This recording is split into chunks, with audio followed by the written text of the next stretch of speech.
Eugénie Bastier est avec nous sur Europe 1. Bonjour Eugénie. Bonjour à tous. Vous revenez ce matin sur les propos de notre ministre du numérique, Clara Chapaz.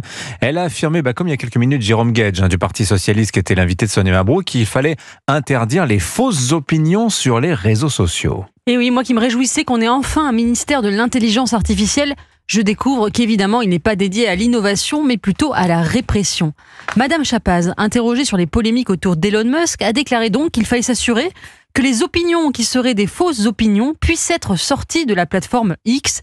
Lapsus intéressant, on se demande en effet ce que c'est qu'une fausse opinion, et surtout qui la détermine. Est-ce l'État, les journalistes de gauche de l'AFP, Emmanuel Macron à l'Élysée, un ministère de la vérité ? Il arrive d'ailleurs que des opinions qui sont jugées fausses à un instant T se révèlent ensuite crédibles. Vous vous souvenez de ce qu'on disait sur la santé mentale de Joe Biden, par exemple, l'origine du Covid, ou le fait qu'il y ait des terroristes parmi les migrants. Il arrive même que les réseaux sociaux permettent de corriger des fausses informations. C'est arrivé ce week-end. Figurez-vous que Marine Tondelier, la patronne des Verts, a déclaré sur une radio concurrente que 40% de la population de Gaza avait été exterminée par Israël. Un chiffre évidemment délirant et faux. Des internautes sur les réseaux sociaux ont déboulonné son mensonge.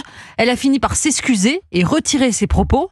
Et c'est la même qui veut interdire Twitter parce que ce réseau social participerait à la désinformation. On croit rêver. Malgré tout, Eugénie, est-ce que ça n'est pas dangereux qu'un média social comme X appartienne à un milliardaire qui est engagé politiquement, en l'occurrence aux côtés de Donald Trump ? Je mets mes intérêts financiers au service de mes idées. Qui a prononcé cette phrase ? Ce n'est pas Elon Musk, ni Vincent Bolloré, mais Mathieu Pigasse, le milliardaire cool, car de gauche. Dans Libération, l'homme de médias progressiste qui possède des parts dans Le Monde affirme qu'il veut mettre les médias qu'il contrôle dans le combat contre la droite radicale. Alors bien sûr, vous ne verrez aucun syndicat, aucun homme politique, aucun technocrate européen protester contre cette ingérence médiatique, ni s'inquiéter pour la liberté d'expression des journalistes dans les médias qu'ils possèdent.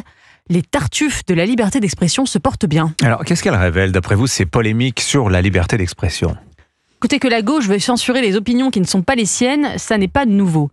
Ce qui est plus inquiétant, en revanche, c'est que l'extrême centre se mette lui aussi à la censure.